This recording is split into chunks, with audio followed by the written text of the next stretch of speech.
Yes, sir. We are back with another edition of Fast Break Bets presented by BettingPros. You know me, you know the voice of the guys, me, really real, villain real, Terrell Furman Jr. here at your service.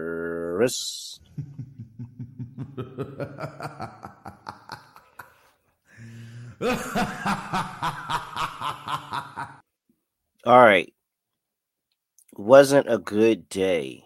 Finally had a losing day this week. Officially a losing day. It was a balanced day before, but we ended up losing some here. Had the Blazers that came through. That was a W. Little bit of a sweat at half. They kind of, Raptors hung around there early, but the Blazers ended up handling business and getting it done after. Uh, then Nas Reed. I mean, Nas Reed was cooking.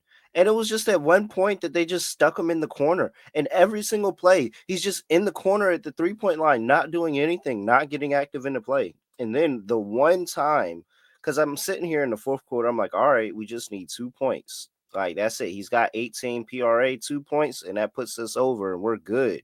He's driving to the basket and he's got one man to beat, goes for like a euro and loses the ball. It goes out of bounds. He's pulled from the game immediately, 6:24 left. And that was all she wrote. I was very, very, very upset at that one. Very upset at that one. He should have he had opportunity. That should have won. That should have been a winner. We've got Reaves here over 4.5 assists. I gave out social media. I am recording this game, watching the end of the Lakers game at the same time because I just figured Reaves wasn't going over. Reaves has 2 assists. He had 2 assists since early in the game. He's gotten hockey assists, I swear, on every other play. It's been some type of hockey assist. It was like one play where it was Reaves, Luca, LeBron, and I'm just like, oh, Reaves doesn't get credited for it, but he initiated the play. Very annoying here. Very, very annoying. Maybe I need to be backing Luca's assist. That's probably what I need to be doing. I should probably be on Luca and not Reeves. So, all right, bad on me. 1-2 day. We're 9-4 on the week. I have 4 plays to give out to you today. So I can't waste any time. I cannot sit here and jibber jabber all day long here. I got to give out the extra work. So before we get to that, got to talk to you about Microsoft because Microsoft empowers visionaries with AI solutions, simplified cloud and data management, and trustworthy, responsible AI. So make sure you lock in with Microsoft's Challenger mindset, which emphasizes the importance of pushing boundaries, striving for excellence, and turning challenges into opportunities. Microsoft is helping decision makers make informed decisions, sparking new ideas, and driving impactful change. Microsoft provides the tools and expertise to tackle the biggest challenges with confidence. Whatever challenge you're facing, Microsoft empowers you with the expertise to say, bring it on. Visit Microsoft.com/challengers to learn more. All right, let's get into it, people. Couple of plays. Let's start with the plays in the women's Final Four, which tips off tomorrow, 7 p.m. We have Texas and South Carolina. I've given out this play earlier this week. If you caught it earlier this week, you beat a 3-point line move. The line opened up at 128.5. I bet it at 128, 127.5, one or the other. It's down to 124.5 right now. Both of these two teams, Texas and South Carolina, are elite defensive teams in all of college basketball, not just the SEC. So, Texas is really, really more known for their defense. They're not really known for the offense too much, but they have a freshman in Maddie Booker who is an absolute bucket. I mean, she wears 35. She goes to Texas like she's KD. And I promise if you watch her game, you'll be like, hey, hold on. She hooped like KD a little bit for real. Like, she's really a bucket. But South Carolina's given her some problems this year. She's gotten off at home, but they've kind of found ways to keep her in check now. And so I don't think that she's going to be able to have a really good game here against that South Carolina defense that really, really, really makes it tough for you. And they're doubling every single time you get the ball into the post. And it's really, really tough to kind of get anything going. So I think that both of these two teams, it's going to be an absolute rock fight. And the final score is probably going to be something like some 56 points to the winner. Like, I don't think it's going to be a lot of points at all scored. It's going to be an ugly game to start off the women's Final Four. Give me under 124.5. I'm going to rebet it again with y'all, 124.5 under for fast break bets, Texas and South Carolina. Now, for the second game, we are going UConn and USC. I'm taking not USC. I'm so sorry. Wow, there's probably a UCLA grad that's like, what? What did you just say? Oh man, I'm so sorry about that. UCLA. I'm taking UCLA plus the points here. I got it at 8.5. I'm gonna bet it again with everybody else here at 7.5. I think it's a good play because I think it's a little disrespectful. UCLA won this game actually last year. Now I know it's a different team, but they won the game last year that they played on a neutral. And now here we are yet again, them playing in this game here, except this time in the tournament. Everybody's expecting UConn to kind of get through. I mean, UCLA is a 1 seed, and they were the number 1 overall 1 seed. It wasn't like that they were just any 1 seed. UCLA, they had UCLA pegged over everybody else at one point, saying, hey, we think UCLA is going to be able to get it done. They're going to be able to play this way in March. They just kind of got beat up by USC throughout the season, but it was at a point in time they had UCLA as the number 1 overall seed. They thought this UCLA team that nobody could beat them, and they looked amazing over the course of the season. Fell off a little bit, but I think they're still a really, really good team. They got Lauren Betts, who's one of the best players in college basketball right now.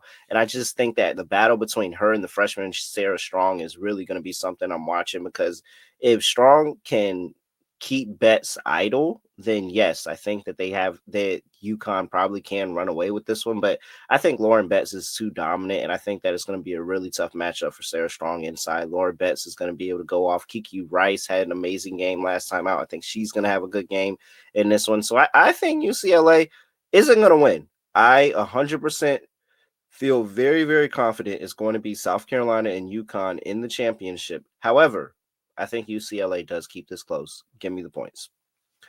All right, let's just dive over to the NBA, because we have been hot. It's been a down day, but we have been hot in the NBA. So I'm going to keep the NBA bets going on a Friday.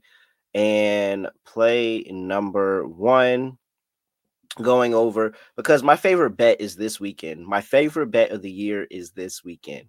The Dallas Mavericks are on the first leg of a back-to-back tonight, which means tomorrow on Saturday, even though I don't have a show, and I will be dropping plays in the Discord chat, bettingpros.com/chat, you know that on Saturday, the Mavericks will be on the second leg of a back-to-back. What does that mean? Drum roll. We get to bet the Mavericks team total over yet again. Greatest trend this season. However, the Mavericks have yet another really, really good trend this season. I can't bet it right now. I can bet a version of it, so I'm going to go ahead and do it, but I'm going to bet the trend again as well. On the first leg of a back-to-back this season, the Mavericks are 4-8 to the total, but in the first half, they are 0-12 to the first half total. 0-12. Mavs on the first leg of a back-to-back go under, second leg go over. I mean, that's what it's been going on this entire time. And so I'm betting it here, because the Clippers and the Mavericks actually have been really, really good defensively over the last 5 games. You look at these two teams and what they're doing defensively, and they're both 2 top 10 defenses. Clippers actually 105th in points allowed. That is 3rd in the NBA right now. Dallas has looked really, really good with Anthony Davis coming back. We'll see about his status. He's questionable with an abductor injury, but the Mavericks have really locked in on the defensive side of the ball and kind of turned this thing around really, really quickly since AD has come back. I think that we could see a slow pace here with the Clippers being at home. A little bit of an ugly game, take the air out of the ball, miss shots, 1 possession, because both of these two teams can limit the other in offensive rebounding. I think that this is a good spot where we take the under the day before. Also, really make sure you hammer that first half under when the number comes out. I just don't have a number right now to bet, but I would be giving that out if I could. But I'm just going to give out the under 224.5 for this game. And tomorrow, Saturday, all systems go. Doesn't even matter what the number is. Going over on the Dallas Mavericks on that Saturday. So you know that's happening. All right. Let's close things out with the prop bet cheat sheet play and get everybody up out of here. All right. The prop bet cheat sheet play of the day for fast rate bets is going to be Jalen Green. I wanted to fade Jalen Green some way, somehow, because Jalen Green does not play well against the Oklahoma City Thunder. He has gone under his points, rebound, assist, and what is this? His points, rebound, assist in 7 of the last 8 matchups. I wanted to fade him. I wanted to figure out how I was going to fade him. Points, rebounds, and assists, I think, is a really good fade. However, he has been pretty good to the number recently in terms of his last few games played. You look at what he's done PRA in his last few games played, and he's been over in 10 of the last 15. However, when you go to just assists, he's been under the assist mark in 8 of his last 15 games, which makes sense. Jalen Green doesn't really pass the ball too much. And when he gets the ball, he's looking to score it. He's not looking to pass it to anybody else. And so 8 of the last 15, he's been under. He's been under against OKC in 7 of the last 8. It's been a really if you know Jalen Green, you know he's not passing. There's no Dylan Brooks in this game. They do a good job of kind of funneling and making sure that it's really like Amin Thompson and Fred VanVleet that's running the offense here. And so when the ball gets to Jalen Green, it does kind of stick. And he tries to kind of make something happen. And OKC makes it really, really, really, really tough on him. So I like Jalen Green. If you want to just go ahead and take the overarching thing and take PRA, I think that's fine. I think that's a really, really good play. That is also a 5-star play. But the assist is also a 5-star play. Under 4.5 assists. Prop bet GC has been projected for 3.2, 78% cover probability. That is my 4th play. And this is how I will be playing Friday.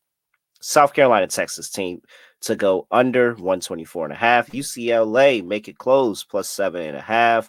We got the Mavericks and the Clippers going under 224.5, and Jalen Green under 4.5 assists. A lot of unders on a Friday.